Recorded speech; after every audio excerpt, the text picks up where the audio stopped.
What's going on, guys? All right, welcome to this very special episode of SpaceX in the News, addendum style. All right, so this morning I went to Maria Pointer's house. You guys probably know her as Boca Chica Maria. And let me just start off by saying that it was such an inspiring sight to see the Starship shipyard on the horizon as I was driving down Highway 4. It was crazy, and as I got closer, it was just so surreal to finally be there to watch it with my own eyes. This is insane being here in person. Holy cow, it's a freaking spaceport, brah. Straight out of a science fiction movie. And once I was at Ray's and Maria's house, Alex Balderas was there too. He's the operator of the Facebook group SpaceX Boca Chica, and they all welcomed me with open arms. It's crazy how nice Texans are. It's not crazy, it's actually really awesome. I've been to Texas 3 times, and every time they have just been the best people ever, the greatest people. I don't know what they put in the water in Texas, but I hope they keep it up. But then we went on a tour around the facilities, I should say. We went all over the place. Some things that Maria pointed out was how the nose cone was being put back on Starship. They had taken it off for the last few days, and they put it on, but it actually looked worse than before. However, they were hammering at it all day, and by the time I left, I managed to snap a little bit of footage, and it looked like they corrected it to a pretty decent amount. So it looks so much better now than what it did this morning. We also saw some areas where they're expanding the Starship construction site, and they plan to, expand it even further. I personally have a theory that eventually once they have proven that Starship is feasible and that it's going to work, they're just going to buy out that entire, piece of land and get everybody out that lives there. We also drove past the Stargate building, which was pretty cool.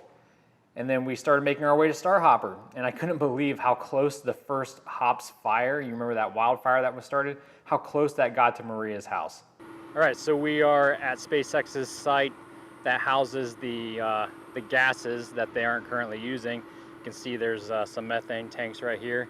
But what's interesting is that during the last Star Hopper flight, those wildfires that broke out actually made it to within a block of this site, which is that's a pretty scary notion to think about.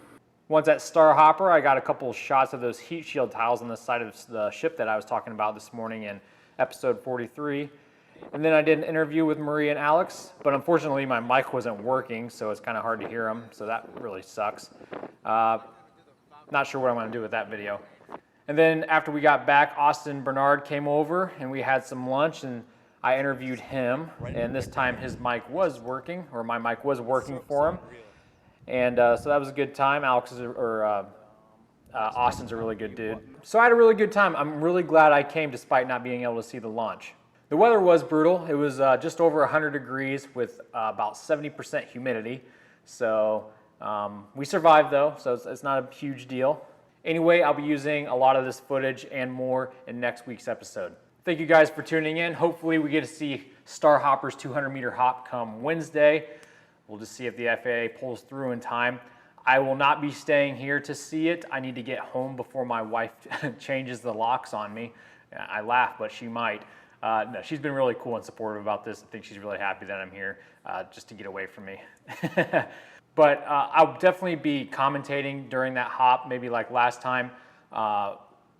I do have lunch scheduled with Lewis he runs the channel Lab Padre. I have lunch with him tomorrow. Not sure what we're going to talk about. He wanted to set that up though, so maybe we'll talk about maybe me getting on his channel's Discord for that stream that he's going to do for that hop. We'll see. Yeah, and then the presentation's supposed to be this week, but here's some interesting information that I was talking to Austin about. So Austin and I guess his friend or girlfriend are talking with SpaceX to throw a mariachi band for Elon and Starship or Star Hopper when they do the next hop. If you don't know the backstory behind with Elon and mariachi bands, just look it up and you'll figure it out real quick. And so apparently they're really interested, but Austin said that they told them not to make anything permanent yet, hinting at this presentation might not happen this coming weekend on the 24th. And I think it all comes down to whether or not Star Hopper gets to fly this week or not. he definitely wants to give the presentation after the 200-meter hop. So we'll see if it actually is going to happen on the 24th or if Elon's going to wait to do the presentation. But regardless, when he does give the presentation, I'll definitely be streaming it from home, you know, just like a normal SpaceX launch, and that way we can kind of watch it together. All right, guys, that wraps up this trip. I'll see you later this week. Thanks for being a patron so I can make trips like this, and I'll definitely be coming back out here to see Starship sometime in the near future. We'll make it happen. See you guys.